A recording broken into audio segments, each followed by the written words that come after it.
I know what you're thinking. Project Veritas hasn't secretly recorded IRS officials, have they? Oh, yes, we have. Because several years ago, IRS officials got in trouble for violating the privacy rights of U.S. citizens and targeting conservative organizations and conservative individuals. And then, without missing a beat, fought transparency of that bias scandal by putting the culprits, Lois Lerner and Holly Pack's depositions under seal. The IRS indeed has fought for privacy for itself while simultaneously demanding for more disclosure from citizens, violating those citizens' constitutional rights.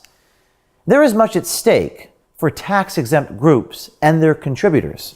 If the IRS didn't do anything wrong, why doesn't the IRS become open about what they did and why they did it? It is necessary for journalists to unmask bad actors in the IRS and put them on the record unbeknownst to them, shining a light on the bias that led to their crimes. Last week, our deep state releases led to the removal of 2 federal government employees. It should be interesting to see how the IRS deals with these 2 foot soldiers in this video marching to the beat of insurrection. Unfortunately, I'm not allowed by the bylaws of my union to go against the Constitution. The Constitution of what? America. Would you? Yeah. I know, because it's like you're in such a interesting position. Yeah. So they prevent us from doing anything interesting. Thomas Sheehy is a tax examiner for the IRS, and he is also a proud member of the Democratic Socialists of America in Austin, Texas. He seems to be boasting about wanting to subvert the U.S. Constitution. His liberal bias is clear when he talks about the controversial former IRS commissioner, who the Washington Post called a liar, and House leaders wanted to impeach. John Koskinen, he got a lot of flack for giving increased scrutiny to these Tea Party groups, and conservatives got really mad at him. Yeah. He was so cool though, because he deleted all the emails, so they couldn't have any evidence against him. That is, oh my god, high five for him, that's literally badass. And it's Yeah, I don't give a shit if that's a crime. So do you think, I honestly think that was awesome. Yeah, that's awesome. You should give increased scrutiny to those groups, because a lot of them are just fronts for Koch brothers. Our deep state investigation also led us to another IRS employee, and this fellow admits mistakes were made during the 2013 scandal when conservative nonprofits were targeted when applying for tax-exempt status.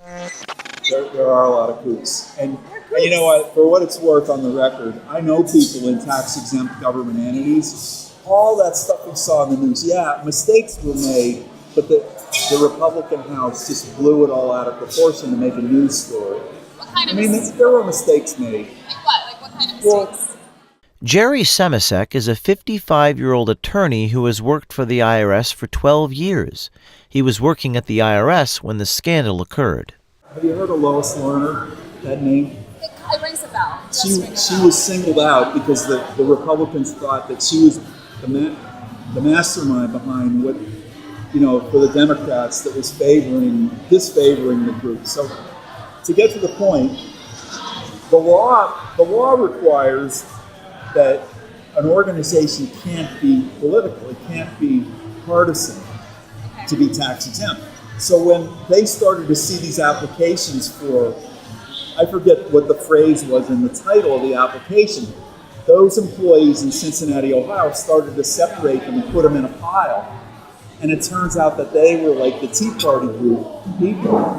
And I think they did, Lois Lerner and maybe some of her employees, they were more liberal-leaning or Democrats. So I don't know if they disallowed them, but they required them to produce more documentation to try to prove that they weren't partisan. But anyway, from what people tell me, the problem with the conservative groups that were quote-unquote targeted, and that was bad.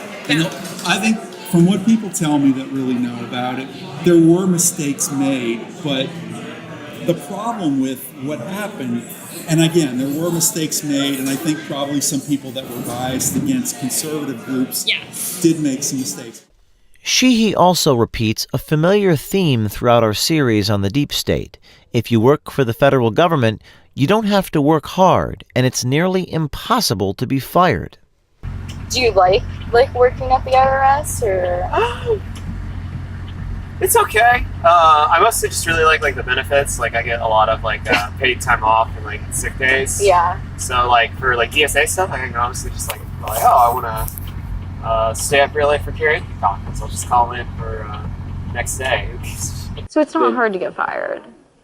Or easy. Yeah, I mean it's not easy. Easy. To get That's what I meant by that. We have union protections and as long as the manager doesn't find out or you don't explicitly say, "Hey, I'm calling in sick to do Democratic Socialists of America," Yeah.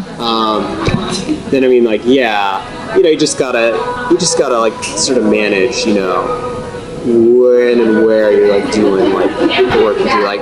Sound familiar? That's because the subjects of our other deep state stories said the same thing. I have nothing to lose. It's impossible to fire federal employees. I don't know. Everyone in my office who's close to me now not only knows that I'm a socialist, knows that I'm in DSA. Like, what's kind of lucky is that the DOJ, we can't get fired. Yeah. Sheehy tells our journalist that he's not the only DSA member inside the IRS. My friend Chris, he does a lot of tech stuff. He even runs the I was looking over his shoulder once at the electoral forum, and I noticed he actually is on the national social media working group. So he helps run the national Twitter account. He also runs our local Twitter account. Yeah. He's also the guy doing all the bylaws and stuff. But he.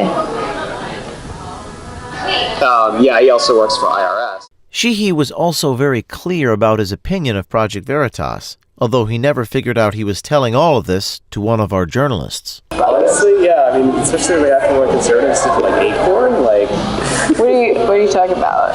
Acorn was this community group. Oh, that's right. They got the subject of the video by that James O'Keefe guy. The same guy who would wear a face mask and was modern and walk across the border. When it comes to unmasking these deep state people, anonymity is fine when it fits an agenda. The New York Times protects the author of the anonymous op-ed because the job of the writer would be jeopardized by disclosing the identity. Of course, we support journalists' rights to keep sources private, but that is hypocritical if you do and don't support the rooting out of these agents who are targeting the people. Transparency is for those who govern. Privacy is for the people. Perhaps all of it is an effort, like Thomas Sheehy says, to, quote, go against the Constitution.